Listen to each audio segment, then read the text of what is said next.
back to my YouTube channel. For today's video, kukulayan natin yung buhok ni Mother. So, kahit ngayon man lang makapag-relax siya. Dahil puro puti na yung buhok ni Mother.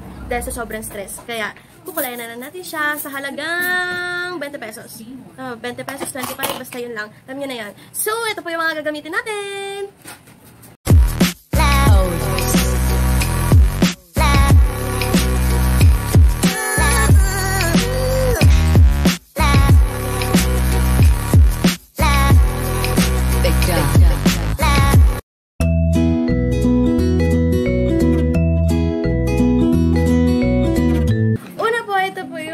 Gagamitin natin. Ano bang ano na ito? Hanzi shoe.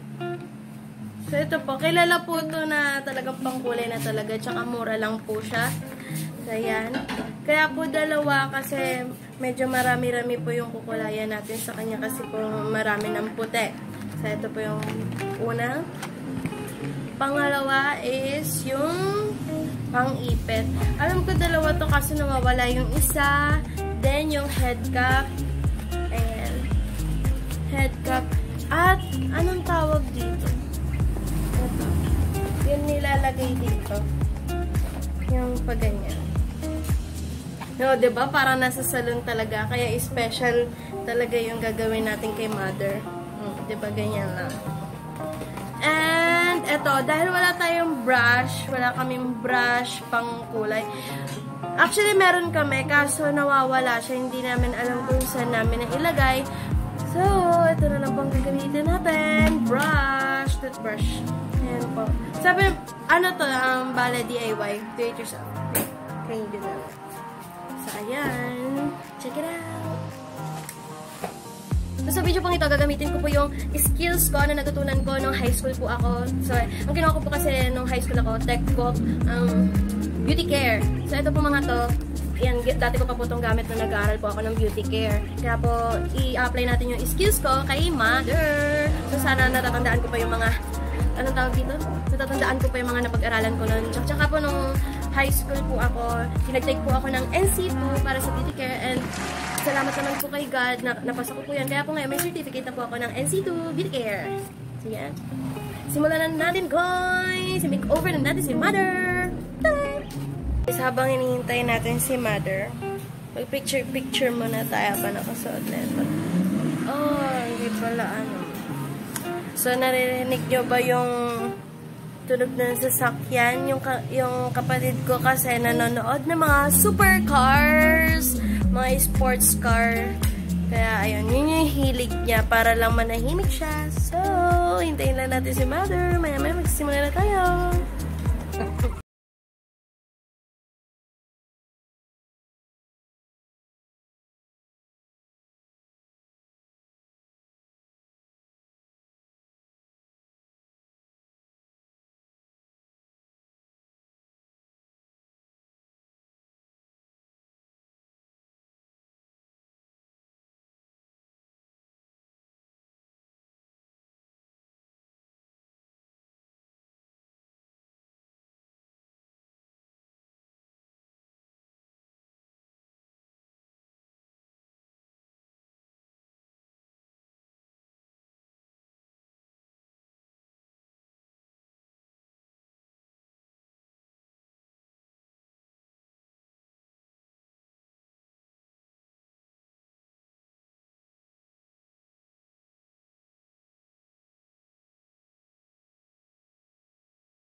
Eto na po si Mami guys. Tapos na po tayo. Thank you, Ate Archie. Hintayin lang po. Ano may? Thank you, Ate Archie. Inulit pa, no? Para marinig. So, Libre hintayin lang lang po po. ito, libre. Opo. So, hintayin po lang natin yung ilang oras para kumapit po yung kulay sa buhok niya. Tsaka po natin babandawan. So, hintayin lang po tayo. Bye-bye! Na.